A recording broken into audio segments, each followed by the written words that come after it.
Good morning, dear students. In today's class, I'll be going to discuss regarding the drugs used for treatment of gout. Okay, so this is subtopic we have discussed regarding NSAIDs in the earlier video. So here I'm going to discuss regarding drugs used treatment of gout. Okay, before going into study of drugs, first I will say what is gout. Okay, so normally, just to tell in a brief this thing, gout means normally here the person will be having joint pain, and this joint pain normally occurs due to deposition of sodium urate crystals. It occurs due to deposition of sodium urate crystals. Okay, so normally the joints, knee joint is most commonly affected. Sometimes it also get deposited in the organs like kidney. Okay, so this normally occurs when the excretion of uric acid is normally reduced.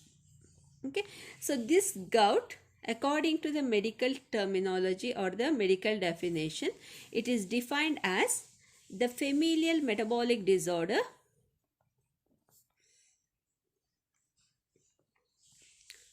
It's a familial metabolic disorder due to recurrent episodes of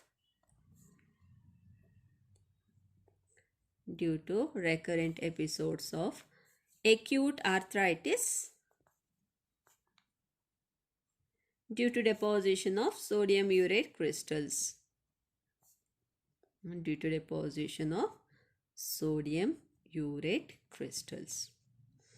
Okay, so normally, as I told, it gets deposited either in the joints, okay, and also it can deposited in the cartilage. Okay, so as I told, the most common is joint.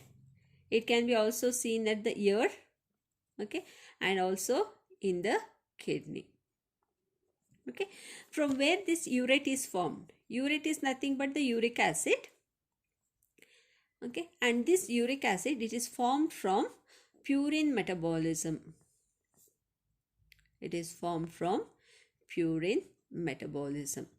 Okay, so when there is any inherited abnormality in the purine metabolism, at that particular time what happens is there will be increased production of this uric acid, and this uric acid will normally get deposited in the joints, ear and kidney, because this is less water soluble.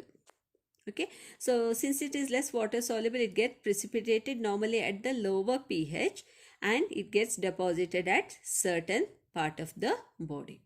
Okay, when this uric acid is deposited, this normally leads to inflammatory reaction. It normally leads to inflammatory reaction at the joint site. Okay, in addition to this, there is infiltration of granulocytes. Okay, granulocytes are nothing but the type of WBC cells, because we have got granulocytes and agranulocytes. So here what happens is there is infiltration of granulocytes, which normally phagocyte the urate crystals. It normally phagocytes the urate crystals. Okay, when the phagocytosis of this urate crystal occurs, normally there is release of glycoprotein.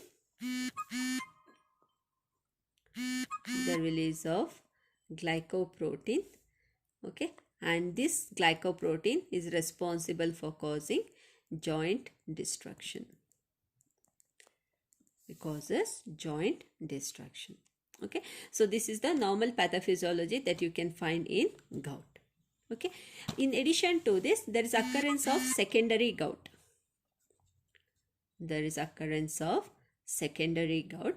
And this secondary gout normally it occurs due to drugs. Okay, or it might be occurring due to other causes. Underlining, secondary means the underlining cause, like lymphomas, leukemia, and polycythemia. It might occur due to drugs, lymphomas, leukemia, and polycythemia. Okay, or it might be due to chemotherapy. Chemotherapy is the treatment that is given for cancer, or it is the radiation therapy again which is given for cancer, which tend to increase the uric acid level. Okay, so this uric acid level is normally seen in blood. Okay, and this increased uric acid level is mainly due to increased metabolism of nucleic acid. It occurs due to increased metabolism of uric acid. Okay, so majority of the drugs are normally known to cause hyperuricemia.